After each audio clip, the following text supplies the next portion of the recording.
L'épisode de cette semaine est une présentation de Midi Santé.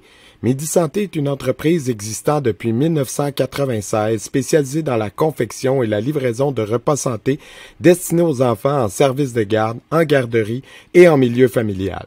Chacun des repas est conçu frais chaque jour avec des ingrédients de première qualité et c'est ce qui fait leur renommée. Pour plus d'informations, c'est le 1-877-240-4866. Cette semaine, entretien avec un guerrier, on reçoit Monsieur Enchi Gilles Lavigne. C'est, ma foi, un grand monsieur des arts martiaux au Québec en général. C'est quelqu'un qui a eu beaucoup d'impact dans la région de l'Outaouais notamment. Il enseignait à plein de monde, comme en font foi la bio de plein d'autres professeurs quand on fouille sur Internet pour trouver des choses sur Gilles Lavigne. On trouve la bio des autres à qui il a enseigné. Et puis, à partir d'aujourd'hui, vous allez trouver cet excellent épisode qu'on a fait avec Enchi Gilles Lavigne. Un monsieur très sympathique, très ouvert d'esprit, puis qui avait pas peur de s'exprimer sur plein de sujets. C'était vraiment intéressant.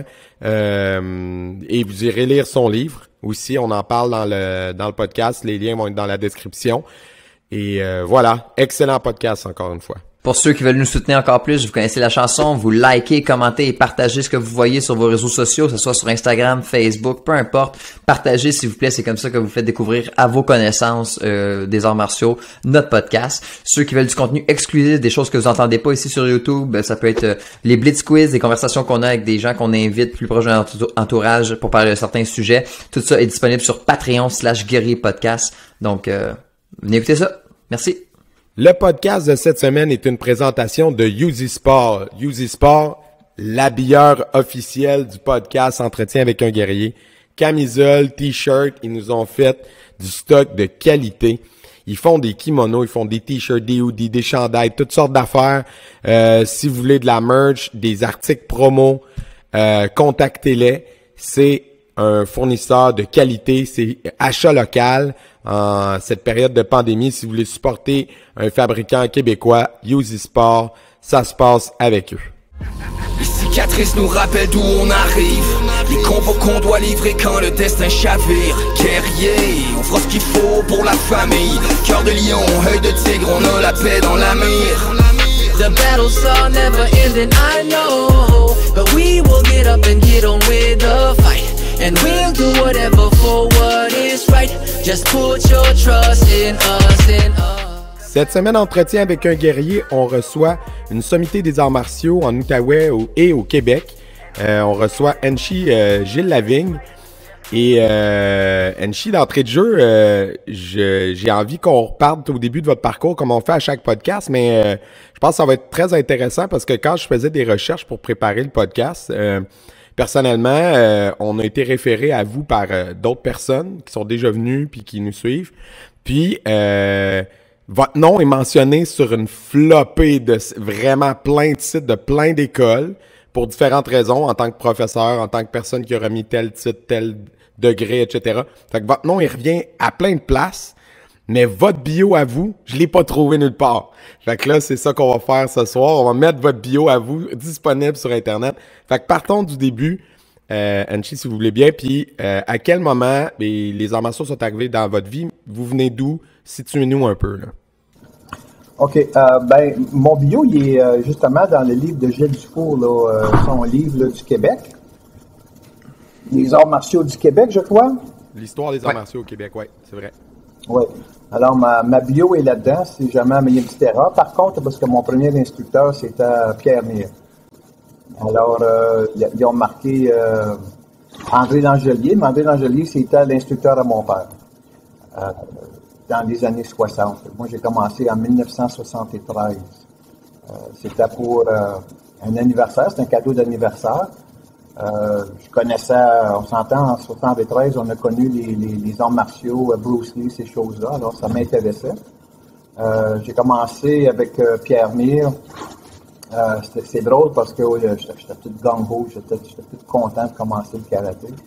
Et puis là, moi, je m'assis dans les escaliers, puis là, mon père, il parle avec Pierre Mire. Puis ils ont pratiqué ensemble, les deux, alors ils se connaissent très bien. Mon père, il était à ceinture brune, il a arrêté, puis Pierre Mire, lui, sa ceinture noire en 69.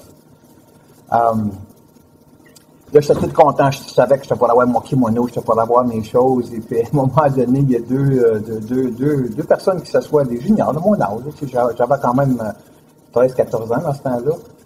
Et puis, il y en a deux qui s'assoient en arrière de moi, puis je les entends taper de la main, puis ils disent, ouais, ils disent, à soir, on fait du combat, puis on va péter des gueules. Puis là, je dis, oh my God, ça me tombe plus.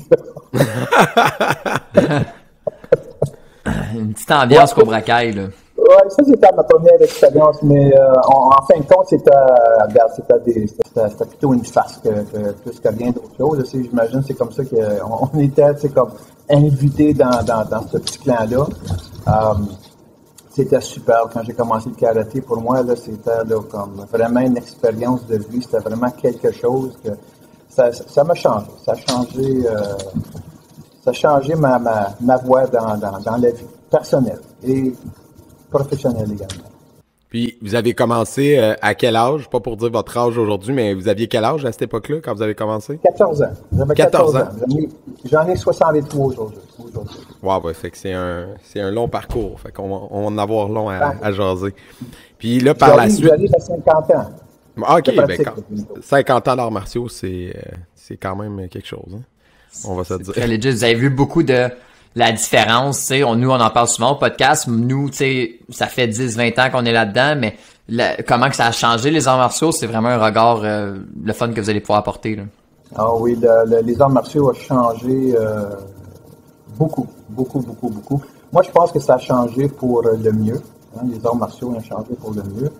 Il y a toujours du nouveau sang, du nouveau monde, des instructeurs haut qualifiés, qu'eux autres, ils ont fait un petit changement, ils ont changé ça pour amener quelque chose de spécial. Si on regarde juste le Jiu-Jitsu, le MMA, les Gracies, ce que c'est qu'ils ont fait, ils ont vraiment changé, ils ont fait quelque chose de bien. Fait que l'évolution, moi, je l'ai vécu, cette évolution-là, puis je me sens choyé d'être capable d'avoir participé à ça. Dans le temps, on sentait que oui, c'était plus rough, et puis oui, c'était plus intense, parce que dans ces temps-là, la société demandait ça. Hein? C'était pas comme la société d'aujourd'hui, ben c'est différent. Fait que les arts martiaux ils reflètent un peu ce que c'est que la société a besoin. Mais c'était quelque chose. Moi, dire que ça a parti là, c'était rough, et puis pas de pad, et puis regarde, quand j'arrivais à la maison, il fallait toujours que je me fasse nettoyer mon kimono, parce qu'il y avait toujours des petites taches rouges partout, là, tu sais. Fait que c'est intéressant, c'était quand même bien, je m'en plains pas. Non, c'est ça, c'est clair. C'était une autre époque. Mais si on revient un peu à la première école que vous avez fréquentée, le professeur, vous l'avez nommé, le style, c'était quoi? Oui, quand j'ai commencé les arts martiaux dans la région, on a tous commencé avec le Shotokan. Dans la région, c'était ça que c'était. Et puis, il y a eu un switch qui s'est fait à l'entour de la ceinture verte. André Langelier a commencé à faire du studio. OK. Alors, dans la région, tout le monde a fait du Shotokan, au moins jusqu'à le niveau de ceinture verte, parce que le monde, il faisait les gammes. Puis après ça, l'instructeur André a changé, et puis on a eu le Shitoryu. Fait qu'on pratiquait le Shitoryu. Une fois que le Shitoryu ça faisait des années, j'ai eu ma ceinture noire en 77. Là, Pierre Mir a changé son style parce qu'il y avait du Shotokan et du Shitoryu. Lui, il a changé ça à Chitokan.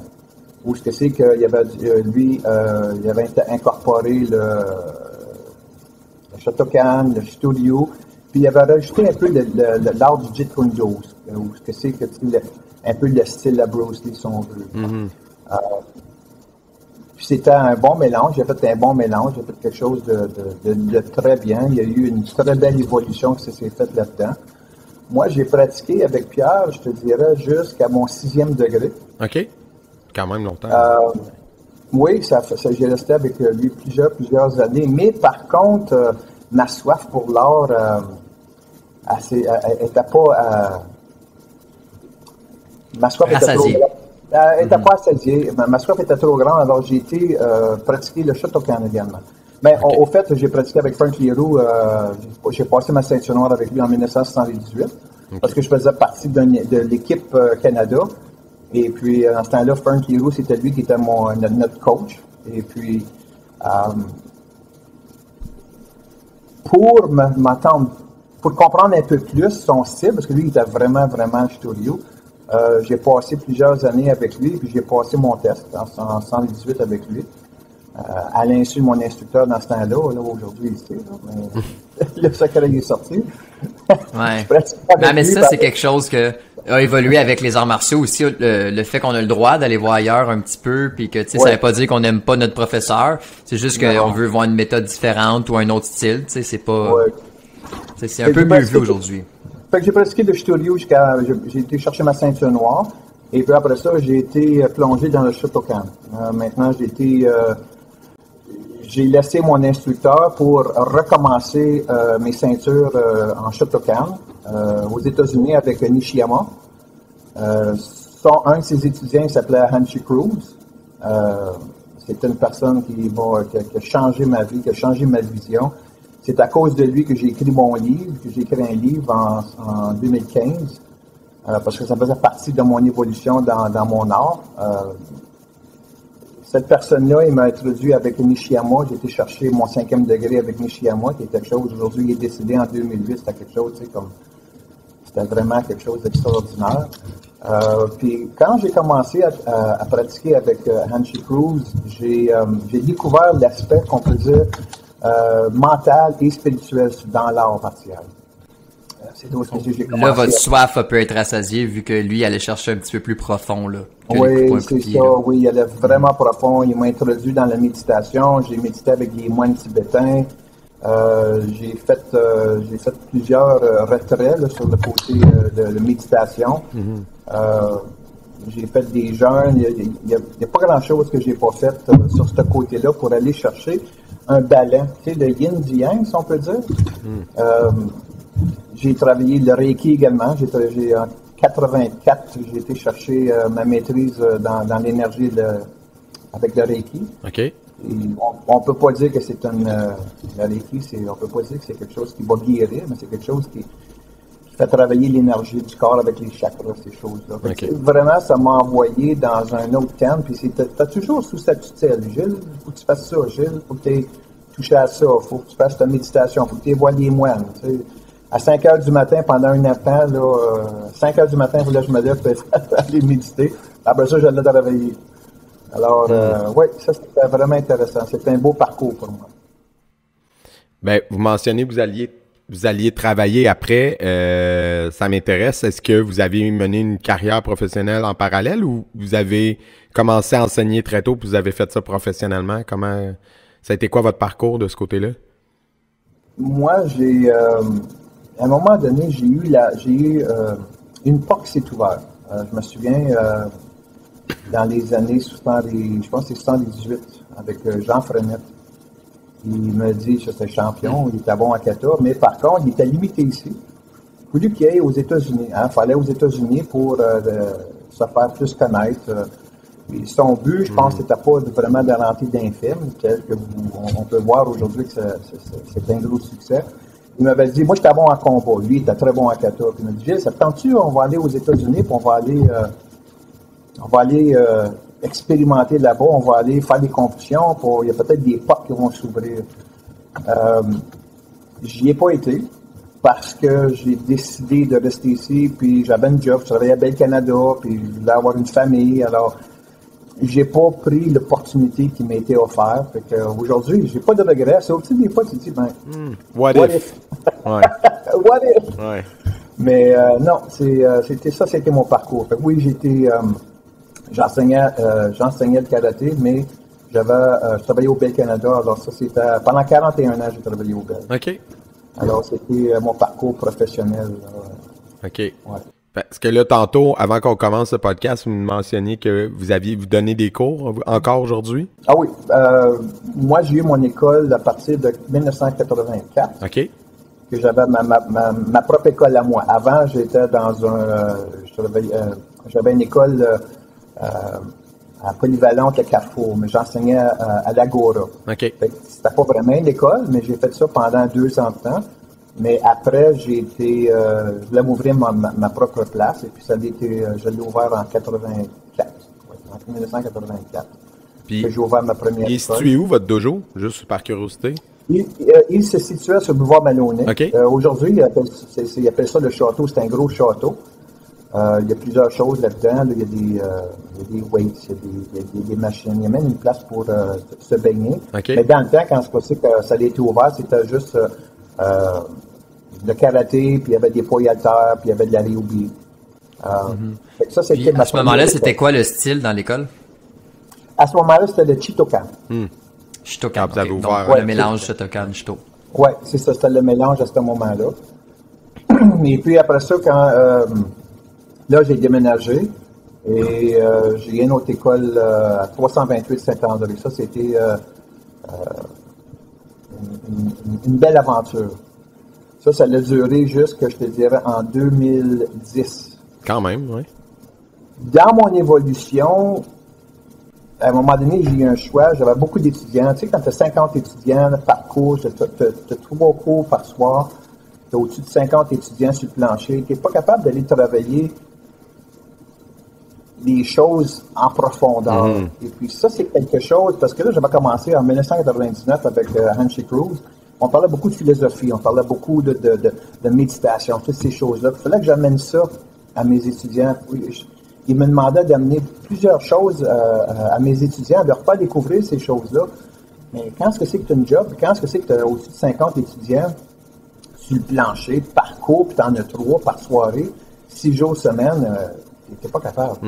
Alors, j'ai décidé à ce moment-là, en 2010, j'ai vendu mon école et puis je sous-louais. Et j'ai descendu d'à peu près, je te dirais, justement ça, une 50aine d'étudiants à peu près une 20aine. OK. Fait que là, j'ai décidé... Ouais, au total? J'avais juste une classe. OK. Juste une classe. OK. 20aine d'étudiants. Puis j'enseignais seulement que les ceintures avancées. OK. Alors, j'enseignais les ceintures brunes puis les ceintures noires. OK. C'est juste ça que je faisais. Alors, j'ai commencé, parce que là, il fallait que j'écrive un livre, il fallait que je fasse des cliniques, il fallait que j'aille voir des gens à Outre-mer, il fallait que... J'avais beaucoup de choses à faire, mais j'avais pas assez de temps. Alors, il fallait que je consacre mon temps sur quelque chose de moins gros pour que je puisse me libérer encore plus, pour que j'aille chercher d'autres connaissances, pour que je le puisse donner à mes étudiants, pour que je puisse écrire mon livre, puis être capable de passer mes derniers degrés avec ça. Fait que, vite, c'est ça qui était ma raison, justement, pourquoi est-ce que c'est que j'ai décidé de vendre, de tout vendre au complet, et puis de juste avoir à peu près une 20aine d'étudiants, mais seulement avec des ceintures avancées. Puis aujourd'hui, je fais encore la même chose, parce que... Puis ces avancées-là, c'est La passion. C'est les avancées qui sont restées à l'école où vous étiez, puis il y a un autre instructeur qui a pris le relais pour les élèves moins avancés, dans le fond? Non, j'avais d'autres instructeurs. Moi, j'ai à peu près 12 écoles qui sont accrochées après moi. Alors, j'ai été capable de transférer ces étudiants-là. Il y a des ceintures noires qui ont ouvert des écoles. Alors, oui, ils ont été bien pris soin. Alors, il y a plusieurs écoles. C'est pas mes écoles, par contre, mais c'est des gens qui sont avec moi. Mais c'est tout.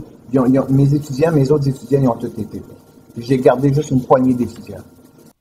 Ben c'est bien parce que c'est ça, votre projet, c'était pas lâcher les arts martiaux pour comme prendre une retraite, c'est pour consacrer encore plus de temps dans les arts martiaux, mais d'une manière différente, tu sais. Puis je pense que c'est justement, l'autre fois on parlait avec Enchi John Terrien, puis il dit, tu sais, moi mon niveau au karaté, c'est plus juste d'enseigner, c'est de soutenir les générations et tout. Puis là, ben, je pense que exactement vous étiez rendu là, donc chapeau à vous en fait. Ben c'est ça. Lorsque c'est qu'on a 12 écoles, et puis ces gens-là, ils ont besoin d'avancement, ils ont besoin des cliniques, ils ont besoin, tu sais, de coaching. Tu peux pas juste penser à toi, tu peux dire, OK, ben moi j'ai mon école, puis faut que tu donnes de ton temps, mais si tu veux donner de ton temps, à quelque part, faut que tu coupes, parce que j'ai quand même une famille, tu sais, j'ai 4 enfants, j'ai une femme, j'ai une maison, je suis heureux, fait que, tu sais, je veux garder cette harmonie-là. Fait que je veux pas me retrouver demain avec des sacs à poubelle en avant, on s'entend. Alors, ça, c'était mes concessions. Ma concession de vie, c'était, je dois séparer mon temps, faut que ça soit bien balancé. Fait que pour être capable de bien balancer ça, ben, j'ai décidé de vendre le business. OK. Ben, j'ai aucun regret pour aujourd'hui, ça va très bien. Tu sais, aujourd'hui, j'enseigne le karaté, disons, le mardi. Après ça, j'ai un cours de méditation après. Le jeudi, j'enseigne en cours de la même chose, de karaté. Le soir, je donne un cours de Sotaiho, qui est une forme de méditation, de guérison, si on veut, avec le corps et le mental. Et puis, les fins de semaine, je donne des cliniques. Fait que ça compte bien mon temps, puis je suis heureux. Ouais, c'est clair. Mm-hmm. Puis avec des cliniques, vous pouvez toucher beaucoup plus de gens de plein de styles, en fait, là, tu sais, versus avoir une école, là. Moi, j'adore me faire inviter, et puis les gens qui veulent avoir des cliniques, ou les gens qui veulent avoir...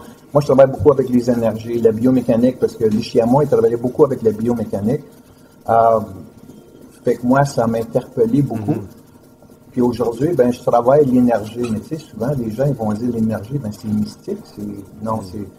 On est tous faits d'énergie, puis c'est juste une question d'avoir la position, la posture, comme ce que c'est que Nishiyama disait, avoir une bonne posture, puis être capable de transférer tout ce que c'est qu'on a à l'intérieur pour une attaque ou un bloc. C'est vraiment pas compliqué, mais j'adore enseigner ces principes. Mm-hmm. Je pense que c'est la dernière petite touch que le monde, souvent ils ont le physique, ils vont avoir tout, mais il va manquer ce petit côté-là, là, le spirituel, tu sais, pour aller compléter la boucle, tu sais. Oui, puis c'est comme tu sais, j'ai un étudiant, il est ceinture aujourd'hui, il est ceinture bleue, puis lui c'est un mordu, il fait la méditation avec moi, il fait le Sotaiho, il fait le karaté, quand je vois quelque part, il vient avec moi. On a des mordus comme ça. C'est intéressant parce que tu sais, il est plus jeune, on s'entend, c'est au début de sa trentaine d'années. C'est intéressant parce que tu sais, il travaille ces choses-là, puis on est capable de transmettre ces connaissances-là à ces gens-là, puis les gens connectent avec ça, surtout dans le temps d'aujourd'hui où c'est fou la COVID, on s'entend, avec tout ce qui se passe. Être capable de méditer, puis être capable de travailler son intérieur autant que son extérieur, ça fait un bel équilibre. Ah, mais même avant la COVID, là, aujourd'hui, on est tellement dans un monde où on est surstimulé, tu sais, il y a des écrans partout, du son partout, de la pub partout, tout le temps, du bruit, du son, de l'information. Fait que de juste prendre des moments pour soi, là, puis de se recentrer, là, je pense que c'est quelque chose qui est bénéfique à tout le monde, puis c'est, en général, la population en général, on le fait pas assez, tu sais, fait que c'est bien que vous apportiez ça. J'avais une question. Vous avez mentionné un livre tantôt. Est-ce qu'il a été publié depuis le temps que vous l'avez... Ah, il est là. OK, Karaté Budo. Merveilleux. Fait qu'on mettra le lien en description. Fait que racontez-nous un peu la genèse de ce projet-là. C'est votre professeur qui vous a encouragé à écrire ça, mais c'est quoi ce livre-là, dans le fond? Oui. C'est une thèse. J'ai été obligé de faire une thèse pour mon 8e et mon 9e degré. J'ai commencé à faire mon livre avec Hanshi Cruz. Et pour avoir un degré plus élevé, c'est comme ce que c'est qui m'a toujours dit, un maître qui fait juste du karaté, est-il vraiment un maître? Faut qu'il y ait un équilibre, faut qu'il y ait un côté, tu sais, si on regarde Funakoshi, il fait travailler la calligraphie, faisait des peintures, il y a un équilibre qui se fait faire. Et puis ça, c'est important, puis je me suis fait enseigner ça, puis par plusieurs maîtres, Sensei Tsuroka, mon sensei comme c'est là, Pambatamen au Japon, Nishiyama, deux ceintures 10e degré que j'ai rencontrées à Toronto avec Sensei Borgowski, il avait fait une clinique, il avait invité deux maîtres. 2 10e degré, un en Goju Ryu, puis l'autre, son style, c'est un soft style. On parlait de méditation, on parlait de Satori, on parlait des choses élevées, ou ce que c'est que pour devenir un vrai coach, un sensei, un maître, si on veut bien, il faut qu'il y ait un certain équilibre. Fait que, moi, il m'a fait faire des recherches. Ça m'a pris 7 ans à l'écrire, puis en 2015, je l'ai sorti. Avec ça, j'ai été capable, c'est certain avec des tests également, pour son 8e et son 9e degré, c'est pas juste donné, juste de même. Mais ça faisait partie de mon test. Il fallait que j'écrive un livre, et puis il est en anglais par contre, parce que moi, j'écris mieux en anglais, parce que j'étais né en Ontario, alors c'était plus facile pour moi d'écrire en anglais. Mais il y a beaucoup de gens qui m'ont demandé de le transmettre en français. Mais là, je vais travailler sur mon deuxième livre qui va être un peu une révision de mon premier et une continuité du deuxième. Je parle du kimé, le kimé physique, le kimé mental et le kimé spirituel. Ça, c'est le livre. Et puis, dans le livre, c'est sûr que j'ai mis un peu pour c'est qui Gilles Lavigne, où ce qui vient, c'est-tu vrai qu'il a fait des compétitions, c'est-tu vrai qu'il a gagné des Grand Champs. Alors, j'ai mis des photos, j'ai mis des choses là-dedans qui illustrent un petit peu de mon cheminement dans les arts martiaux. Fait que, oui, ça a été quelque chose, mais pris 7 ans, comme je l'ai dit, ça m'a pris 7 ans à l'écrire, mais ça a été quelque chose de vraiment, ça m'a ouvert dans beaucoup d'aspects. Honnêtement, ça a été quelque chose de spécial pour moi. 7 ans de travail, là, s'il y a des étudiants qui nous écoutent, là, c'est long. 7 ans sur un... c'est un doctorat. Ouais, c'est ça, c'est comme un doctorat. 5-7 ans. C'est ça. Ouais. Puis je suis pas un écrivain, là, on s'entend-tu? C'était pas facile. Tu sais, c'est probablement plus facile pour Gilles Dufour que ce l'était pour moi. Parce que lui, il est plus écrivain. Ouais, il avait écrit dans des médias avant, ouais, c'est ça, il y avait l'expérience. Gilles, il en a écrit beaucoup, on jase pas mal souvent, puis oui, c'est ça, il en a écrit pas mal. Dans les magazines, là. Oui, c'est ça, dans les magazines, il a fait des entrevues, il y a un gros parcours, là, lui, ça fait 60 ans qu'il en fait. Fait que, non, moi, ça m'a pris un petit peu plus de temps, ça m'a pris 7 ans pour le faire, mais j'ai eu bien des bons commentaires. Patrick McCarthy l'a lu. Il y a bien des... Gilles, il l'a lu également. Serge Laflamme, il l'a lu. John Terrien, il l'a lu. Il y a bien des gens qui l'ont lu puis ils m'ont dit que c'était vraiment une thèse de... Comment est-ce que c'est que Patrick McCarthy m'a dit? C'est une thèse... it's a master's thesis. Une thèse de maître, là. Alors, c'est... Comme une classe de maître, là. Ouais, c'est ça.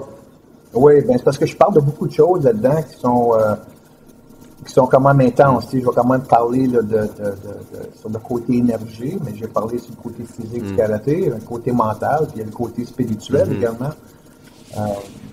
Fait que, c'est des choses qu'il y a bien des gens qui sont pas... j'ai écrit des choses qu'il y a bien des maîtres qui n'ont pas écrit parce qu'ils ne voulaient pas se faire juger, si on veut. Ils ne voulaient pas...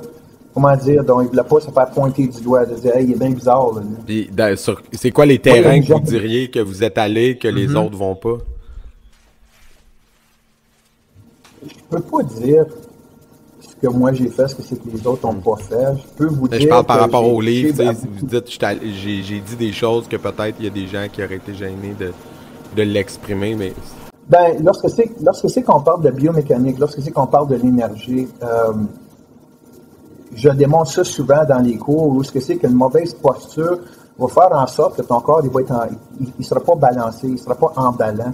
Ou ce que c'est que tu vas ramener un pouce ton corps, ton épaule, ton coude, puis là, tu as une meilleure stabilité, tu as une meilleure force pour soit ton bloc ou ton attaque. C'est toutes des choses que Nishiyama, puis Sensei Tsuruoka également, mais ça, c'était 2 grands amis, au fait. Ils parlaient beaucoup. On va donner un exemple. Lorsque c'est que tu es droit à Chiji, puis tu fais un punch, ton coude ici sur le côté, s'il est sorti, ton équilibre n'est pas bon. Fait que si je te pousse, tu vas chavirer sur un côté. Mais lorsque c'est que tu ramènes ton coude tight sur toi, puis tu es linéaire, tu as approximativement entre 5 et 10% plus d'énergie pour faire ton exécution. Le regard est important, la respiration. Sensei disait toujours, quand tu fais tes mouvements, jamais garder la bouche fermée. Il faut toujours la garder un peu ouverte. Il faut toujours laisser l'air sortir comme un ballon. Tu sais, quand une aiguille, là, le ballon il va sortir, l'air va sortir doucement. Ben, c'est la même chose. Là. Tu fasses la même affaire lorsque c'est que tu fais que ce soit du karaté, n'importe quelle sorte d'art martial. C'est quelque chose qui tous des petits trucs comme ça, là, tu sais, qui rajoutent un 5%, 10% d'énergie. Ça fonctionne, c'est le fun. C'est le fun en compétition également parce que tu peux aller chercher, quand tu comprends plus le mail, tu peux aller chercher ton adversaire encore plus vite parce que tu as une compréhension de c'est quoi le vide. C'est des choses comme ça que je parle. Pour certains, c'est un peu peut-être flyé. Pour d'autres, ils comprennent très bien. Fait que mon évolution de karaté, ça a été karaté. J'ai enseigné le karaté. Après ça, j'ai tombé avec l'art martial. L'art martial, c'est quand même assez distinct, mais c'est quand même un art de combat. C'est un art de guerre. Fait que pour sortir de là, parce que aujourd'hui, dans la société d'aujourd'hui, tu ne peux pas enseigner un art de guerre, malgré que tu vas leur enseigner pour leur dire de ne pas faire ça. Fait où je me retrouve, ben là, je me retrouve à enseigner l'art Kishindo. Fait que l'art de Kishindo, ben, c'est une continuité de ton karaté, de ton art martial. Kishindo, c'est juste la roue que t'as. OK, fait que ça, c'est ce qui est exploré dans le livre. Puis là, dans la deuxième, vous allez continuer comme votre exploration puis vos, on va dire, vos recherches. C'est la suite. OK, super. Oui, ben, dans mon prochain bouquin, c'est sûr et certain que ça va être encore plus explicite, ça va être plus détaillé. C'est un peu, tu sais, là, faut être réaliste, on ne restera pas sur la Terre pendant des années. Tout ce que c'est que j'ai eu comme enseignement, ça vient pas de moi. C'est pas moi, ces enseignements-là. C'est pas moi qui... Ce livre-là qui a été écrit, c'est pas moi qui l'ai écrit. C'est tous les maîtres que j'ai côtoyés. C'est les maîtres de Shitoryu, les maîtres en Shotokan. Ces gens-là m'ont tous transmis des connaissances. Puis moi, je prenais toujours des notes. Je prenais des notes. Après ça, je l'essayais. Je faisais certain que ça fonctionne. Je ne suis pas pour parler de quelque chose qui ne fonctionne pas. Ça a l'air de quoi après? Fait que c'est toutes des choses que j'ai expérimentées, que j'ai travaillées, puis tabarnouche, ça marche. Puis il y a bien des gens qui le gardent secret, peut-être, mais moi, je donne pas de secret, moi, je donne tout aux gens. Ben, c'est là que vous êtes rendu, je pense, dans votre exactement. parcours. Là. Ben, ça va un peu dans le sens de ma prochaine question. Et aujourd'hui, on peut dire que vous avez été un mentor pour plusieurs personnes. Vous avez été un professeur pour plein d'autres professeurs, comme je disais tantôt. T'sais. En faisant ma recherche sur vous, ce que je trouvais, c'était votre nom mentionné, mais sur les sites de plein d'autres écoles. Fait que, comme vous, en grandissant, c'était qui vos modèles, vos role models pour vous inspirer dans les arts martiaux au début, disons, puis en avançant, ça a été qui vos sources d'inspiration? Les role models, ben, le premier, c'est Bruce Lee. C'était intriguant. Ce qu'il faisait, c'était comme, wow, OK, moi, je veux pas du karaté, oublie ça, là, c'est spécial. Au cours de mon cheminement, moi, ça a été des instructeurs, des maîtres, des grands maîtres là, qui ont passé, qui sont plus ici avec nous aujourd'hui. Moi, c'était de les côtoyer. J'ai rencontré Richard Kim. Quand j'ai rencontré Richard Kim, il travaillait le Shotokai. C'est une branche du Shotokan, si on veut. Et puis là, je l'ai regardé, puis il me donnait bien des compliments. Puis là, je lui ai dit, si vous auriez à me passer une ceinture tout de suite, là, est-ce que vous le feriez? Il dit oui. J'ai dit, OK, je vais passer un examen, puis donnez-moi ce que vous croyez que moi je mérite. J'ai passé mon examen, il m'a donné un 4e degré. Quand j'ai rencontré Nishiyama, c'était la même affaire. Quand j'ai rencontré ces gens-là, c'est pour une raison un peu bizarre peut-être, mais je leur demandais, tu me vois aller, on parle, on discute, j'ai fait ta clinique, on a fait des choses, pas juste une première fois, on s'entend, ça prend plusieurs rencontres, là. Tu fais pas ça d'une première rencontre, parce qu'avec les Japonais, oublie ça, là. Tu favoris, ils veulent rien savoir de toi. Mais après plusieurs rencontres, ces gens-là, ils ont tous changé ma vie, toute la gang. En Shitoryu, des gens incroyables. Dans Shotokan, des gens incroyables. Fait que, la liste est longue. Là. À partir de Nishiyama, tu as eu Cruz, tu as eu Tsuruoka, j'ai oublié le nom à Shitoryu, là. Excuse-moi, le nom, il me perd. J'ai travaillé quelques fois avec ce sensei-là. Richard Kim, Pamba Tamang. C'est tous des gens qui ont de la richesse. Ils ont des connaissances extraordinaires. Il faut juste prendre le temps d'écouter puis de marquer ce qu'ils disent puis de le laisser. Moi, c'est ces gens-là, moi, aujourd'hui, si quelqu'un me dit, il y a un grand maître qui va descendre, si quelqu'un me demande, ça te tente d'y aller, j'embarque dans le bateau, j'aime ça. Je veux apprendre, j'aime apprendre, j'aime découvrir des choses, j'aime que les gens me montrent des choses pour que je puisse mettre ça dans mon sac, moi, également. Moi, c'est ça qui me tient à l'œil. J'ai 63 ans, puis j'enseigne encore, puis je veux encore apprendre. Je suis curieux. Aussitôt qu'on me demande d'aller faire une clinique où je dis, je veux participer également. Je veux pas juste la faire. Moi aussi, je veux en faire. Fait que je suis reconnu pour être une personne qui va toujours participer dans les cliniques. Je suis pas le gars qui s'assied et qui regarde le monde faire. Ben, c'est là qu'on reconnaît un professeur aussi, un vrai bon professeur. Ce que vous dites, ça me fait penser, j'ai lu une phrase aujourd'hui, puis je pense que vous allez être d'accord avec moi, avec cette phrase-là. C'est notre ami Alexandre Grégorzik qui a publié ça. Ça dit en gros, être professeur, c'est monter une montagne, puis faire en sorte que nos élèves après nous puissent monter la montagne, mais plus vite. Parce que nous, on l'a monté avant eux, fait qu'on connaît les chemins, on connaît les petits raccourcis, on connaît le sentier. Fait qu'après ça, on transmet ça à nos élèves. Puis c'est ce qui fait, je pense, si vous disiez, les nouvelles générations, ils vont encore plus loin, ils poussent le truc plus loin. Ben tout simplement, je pense que, tu sais, c'est le principe. On apprend de quelqu'un, donc on hérite de ses 50 ans d'expérience. On accumule nous-mêmes de l'expérience. On transmet ce cumul-là d'années d'expérience à d'autres gens qui, eux, n'auront pas besoin de se retaper toute l'exploration. Ils peuvent partir de ce qu'on leur transmet et pousser ça encore plus loin. C'est ça qui est merveilleux, en fait, là. Exact. Je trouve. Ouais. Ah oui, définitivement. Michi à moi, il me disait toujours, il dit a black belt is a white belt that never quits. Fait que, tu sais, sa ceinture, elle était toute, avec l'âge, tu sais, elle devenait ceinture blanche. Son hobby, elle venait ceinture blanche. Et puis, il me disait toujours, il dit, faut que tu sois curieux. Il dit, faut que tu penses comme une ceinture. Tu es une ceinture blanche. Faut que tu continues à apprendre. C'est pas parce que tu as un 6e, un 8e, un 10e degré qu'il faut que tu arrêtes et je suis au sommet de mon art. Non, ça continue, il y a une continuité. Et c'est fantastique aujourd'hui. Les gens, ils ont des styles, ils ont toutes sortes de choses, puis il y a beaucoup d'innovateurs là-dedans. Il y a des gens, là, faut être spécial, faut être capable de dire, ben là, j'invente ce style-là, là, je vais faire telle affaire, puis là, ça vient de telle place, puis ça vient de tel maître. C'est quelque chose, ça, là. C'est quelqu'un qui commence à faire ça, là, c'est chapeau. Là, c'est intriguant, je veux savoir pourquoi. Comment est-ce que c'est qu'il fait ça? Pourquoi est-ce que c'est qu'il le fait? Pourquoi est-ce que c'est qu'il a changé? Moi, ça m'intrigue. Je suis bien curieux. Fait. Puis moi, ça m'aide à ce temps-là. C'est beau. Nous-mêmes, on continue, c'est ça. T'sais, vous continuez d'apprendre, même après toutes ces années d'expérience-là, c'est ça qui est merveilleux, c'est de voir que vous avez encore la curiosité d'un débutant. Ça, c'est génial. C'est ça qui est inspirant, je pense, pour vos élèves, là, pour les gens en général. Moi, j'ai des étudiants qui sont 7e degré, fait que c'est sûr qu'un 7e degré ne restera pas avec toi juste pour tes beaux yeux. Là.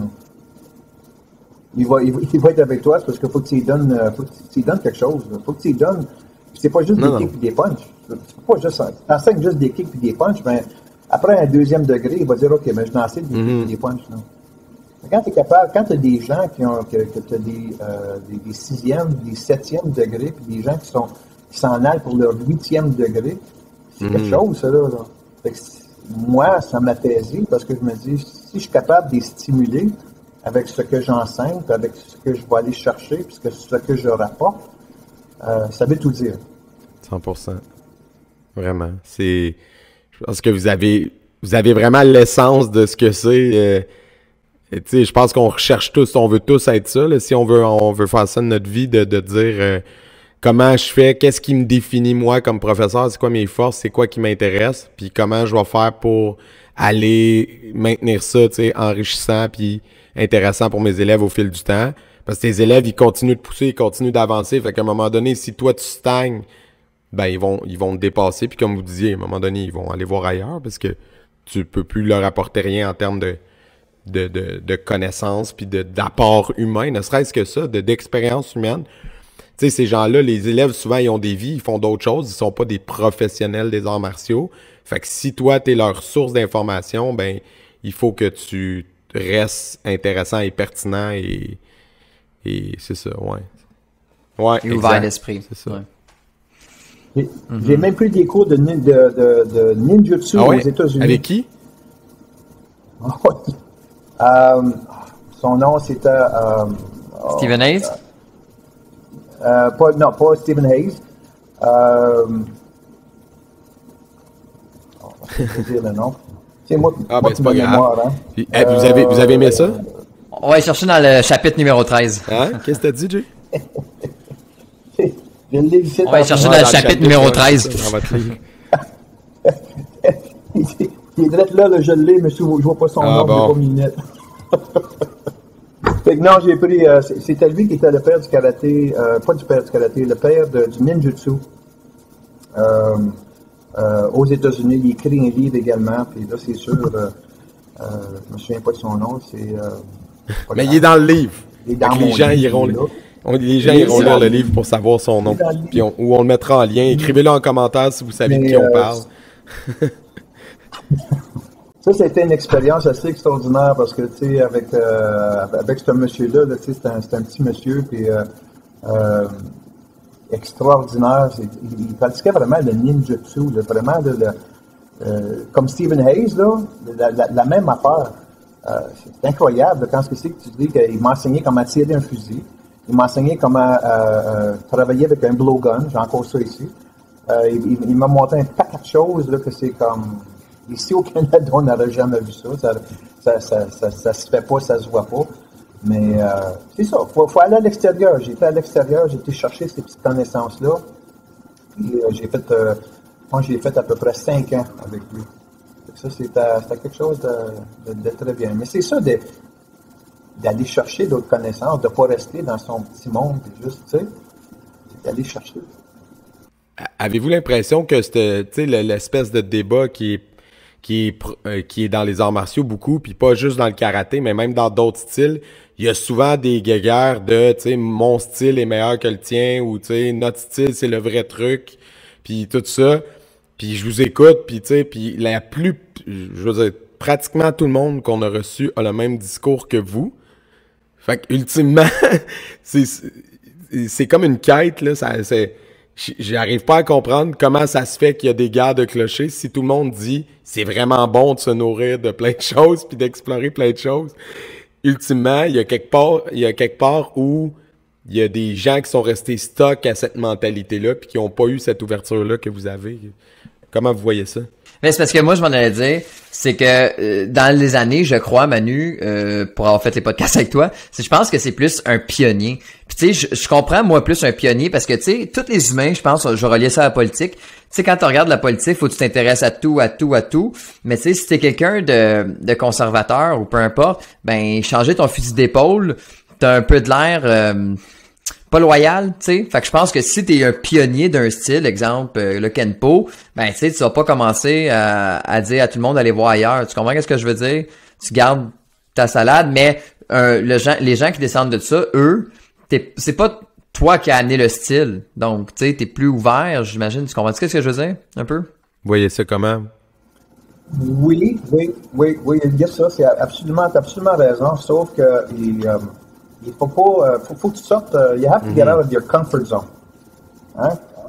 Il faut sortir, en français, il faut sortir de ta zone de confort, right? Puis pour faire ça, ben, il faut que tu ailles dans quelque chose que tu connais pas, ou ce que c'est que tu ne seras pas le superstar, ou tu ne seras pas habile.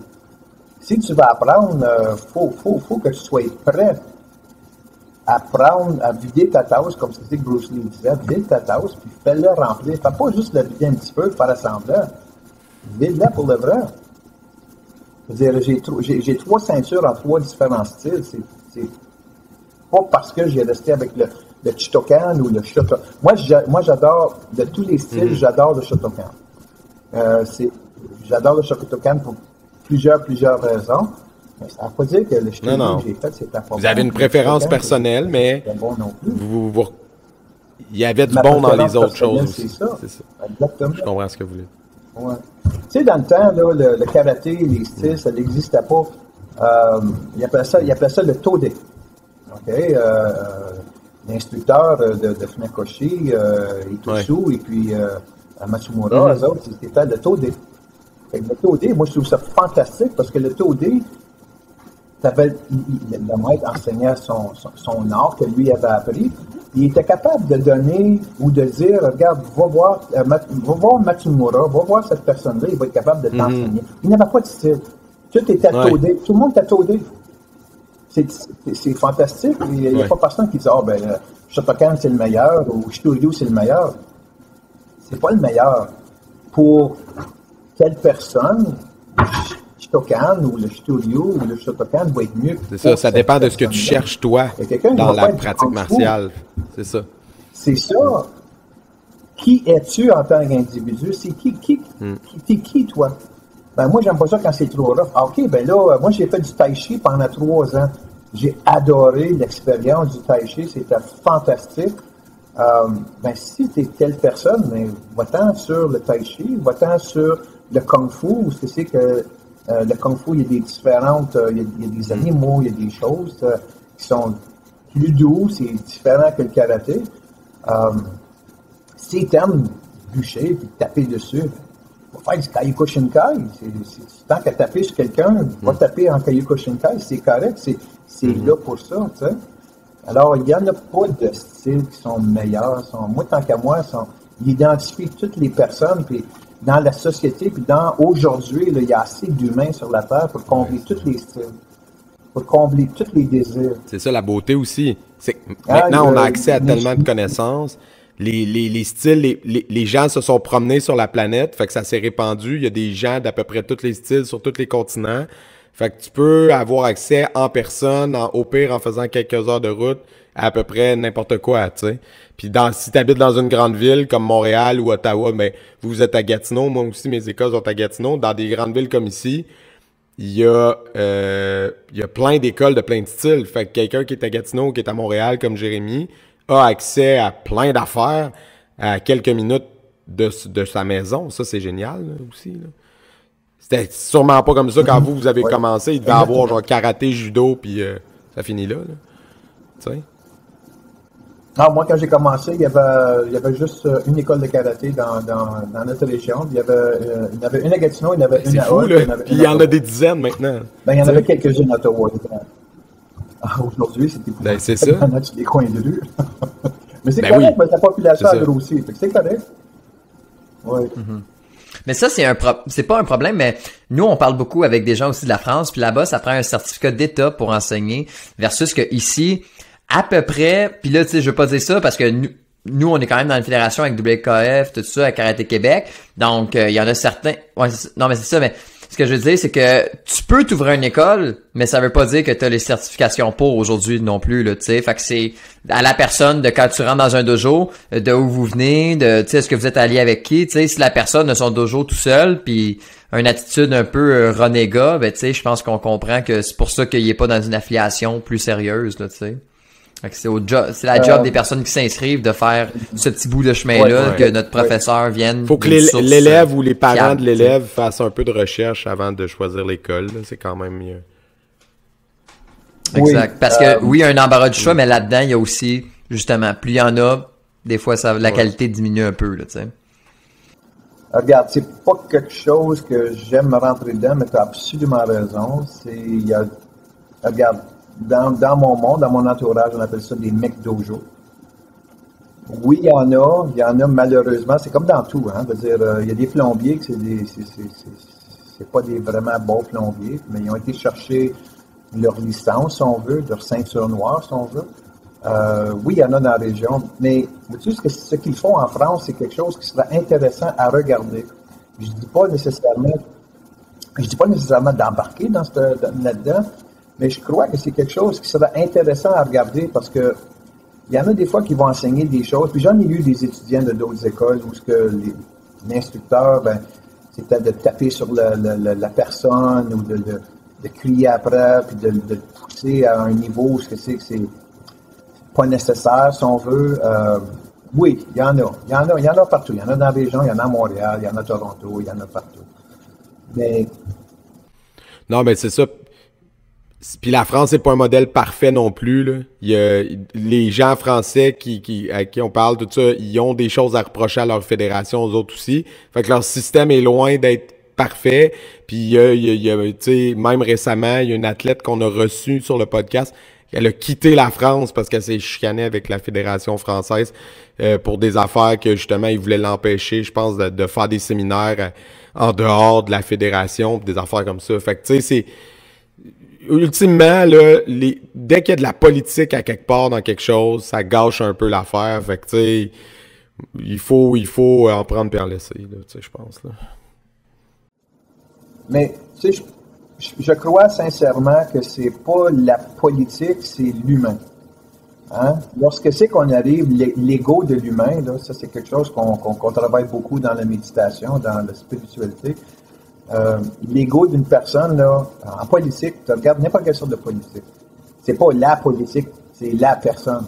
Son ego a débordé, il essaie de contrôler, il essaie de mettre des règlements, ou ce que c'est peut-être, ça n'est pas obligé.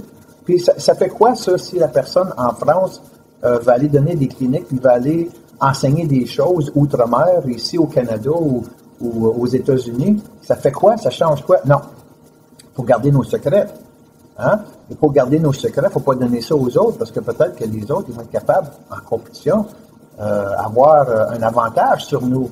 Tu sais, l'ego d'une personne, là, c'est pas la politique. Ouais. C'est là où il y a de l'homme, il y a de l'hommerie. Hein, c'est ça le proverbe. Ah, aussitôt qu'il y a quelqu'un avec... oui. Oui. Moi, j'ai toujours dit, ça prendra... it takes a panel of sages. Ça prendra là, un panneau, si on veut, là, de 5-6 personnes, de 5-6 sages. Non pas des gens qui sont en contrôle de style, non, des gens qui sont sages et qui vont être capables de voir l'avancement. Ça va être bon, ça va être pas bon, peux-tu faire ça, y a-tu l'entraînement, y a-tu les prérequis pour le faire? Ah, il est capable de le faire, ben vas-y donc, vas-y. Va donc enseigner ça, vas-y, va leur montrer ça. Peut-être qu'il y a quelqu'un au Québec qui va voir il va vouloir venir s'accrocher après notre association en France, right?